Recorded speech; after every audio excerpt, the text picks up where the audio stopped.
नमस्कार मित्रांनो, मी एका आमचे जे तात्या आहेत आम्ही त्यांना तुकातात्या बोलतो, त्यांच्या घरी आलेलो आहे. तुकाराम बोडखे जे बोडखे वस्ती टाकेलोणामध्ये, तर त्यांचे एक वैशिष्ट्य दाखवतो. येतो त्या दोन स्पेशल गाय आहेत, अजिबात चारा वायाला न जाण्यासाठी हे सोय केलेली. आणि कंपाऊंड बघा, हे आमचे तात्या आहेत. एकदा बघून घ्या, विठ्ठलाचं एकदम रूप आहे, काळं सावळं. ये जवळ ये, विठ्ठलाचं रूप बघितलं. आणि चला आता त्यांच्या तुम्हाला हे दाखवतो. चला, हे त्यांचा एकदम पद्धतशीर असा गोठा आहे. तर या बाजूला शेळ्या आहेत, जवळ इथून प्रत्येक शेळीला ही चाऱ्याची सोय केलेली. ते बिटल जातीच्या पाठीता दिसत आहेत. तर ये पुढं अजून ही सगळी सोय केलेली बघा. की या पण सगळ्या बिटल जातीच्या. आणि ओळखायच्या कसं तर त्यांचे कान लांब लांब आहेत. आणि अजून सगळ्यात मोठं एक वैशिष्ट्य दाखवायचं जवळ आहे. हेडॉन बघा, याची लांबी बघा, किती फूट लांब आहे, दिसला. हा, आता हे तात्यांना विचारू आपण. तात्या पुढे या.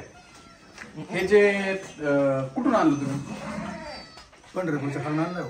बरं, याला जोडी पुढे या, पुढे मागा पुढे या. हा, जोडी नाही सर. नाही तसं नाही, तुम्ही नाही आणली. याची जोडी किती गेली ती सांगा. याची जोडी गेली 3,40,000 एकदम वैशिष्ट्य होतं 3,40,000. आता हे वजन किती असेल सरासरी?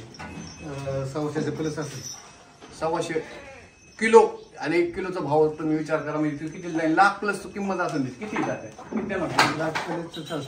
त्यांनी 70 तिकडे बघू, माझ्याकडे बघून बोला बिंदास. 70च्या त्यांनी स्वतः 70 रुपयाला म्हणतो, 70,000ला आणलाय. आणि सगळी पैदास तशीच बघा. आता नवीन पाठी तयार झालेली. हा पुढे ओके दाखव. दिसल्या ही कान अशी लांब लांब. हे जर उभा राहिला ना तर इतका दिसतो. त्या दिवशी याच्या उभा राहिला होता ना तात्या, 2 पाय याच्यावर टाकले होते. याच्यावर टाकले 2 पाय. तर ह्याला सेपरेट चुकून तात्या कसं काय सोडले आतमध्ये यांना? मारित नाही, बांधलेलं आहे त्याच्यामुळेच. बांधलेलं आहे का ते? तसं नाही मारित. आणि ह्यांनी जवळजवळ 40 शेळ्यांचं नियोजन आहे. पण आमच्याकडे भांडवल एकदम कमी, कारण यांची किंमत बघा अशी. हे आता सुद्धा करडू जर विचार केला 30-40 हजार रुपयाला जाईल. म्हणजे 1.25 लाख रुपये कुठून आणायची? एका म्हशीची किंमत आहे तेवढी. ह्यांना सांभाळायचं, ह्यांना बाहेर सोडता येत नाही. आणि बाहेर सोडलं तर शिवा साडल्याला ते आवरणार नाही. तर बरोबर आहे का ना शिवा? आणि मग एवढं आता जनरल आपल्या ज्या गावाकडल्या शेळ्या बकरी असतात ती 10-20 हजार रुपये किंमत, ठीक आहे. इतकी किंमत कुठून आणायची? मग तात्याचं नियोजन काय? जेव्हा पाठ नवीन येईन ते लागवड झाल्यानंतर नवीन अशा बारके छोटे छोटे आतमध्ये मारित नाही ना तात्या? नाही मारित. आता ह्याची पैदास बघा, ही छोटे छोटे असे छान छान करड येतं. तर ह्यांचे ती बघा कान, त्याच्यावर तुम्ही अंदाज लावा. हे सगळं बारकाले पाठी ठेवणार तात्या, त्याची परत लागवड होणार, परत त्यांना 2-2 होणार. ती सरकारचा नियम इथं लागू होतो.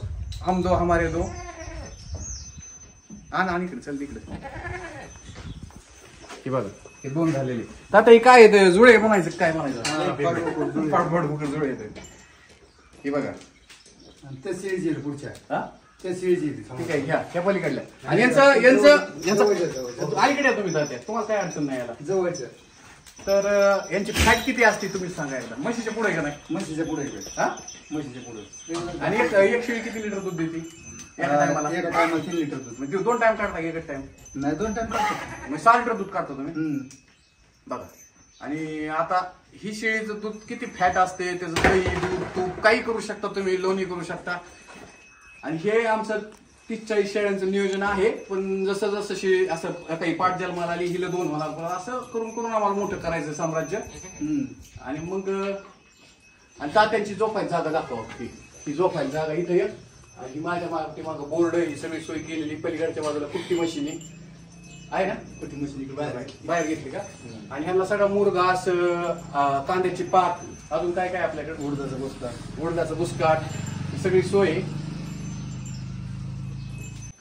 आणि कुणाला काय विचारायचं असेल, आमच्या तात्या येतं. अजिबात नंबर देणार नाही, कारण की आवर्जून तात्यांना भेटाया. तात्या खूप चांगली माहिती सांगू शकतात कसे सांभाळायचे. आणि त्यांचं हे सगळं योगदान एकट्याचं नाहीये. ह्याच्यासाठी आमचा शिवा पण सोबतीला असतो, एकट्याचं काम नाही. आणि असे जर काय लोकांना हिंडा फिरायची जास्त सवय असली ना, तर त्यांना घरी बांधून ठेवायसाठी असलं तर नक्कीच करा. बरोबर आहे ना? हे नाही चान्सच नाही गुरांती गेलो. नाही त्यांचं नाही. जरी गेलं चुकून लागणारा एखाद्या कार्यक्रमात तर संध्याकाळी घरीच यावं लागतं. थोडं सोपं नाही असं सांभाळणं.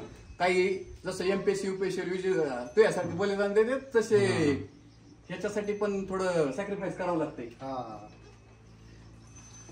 माझी पण इच्छा आहे, पण बघू आता आमचं हळूहळू नियोजन कसं करायचंय. तात्या करून दिलं तर तात्याच्याच ह्याच्यात आमचं थोडे पैसे आलो शेअर टाकू आम्ही यांच्यात, आहे का नाही? टाकायचंच ना. चला.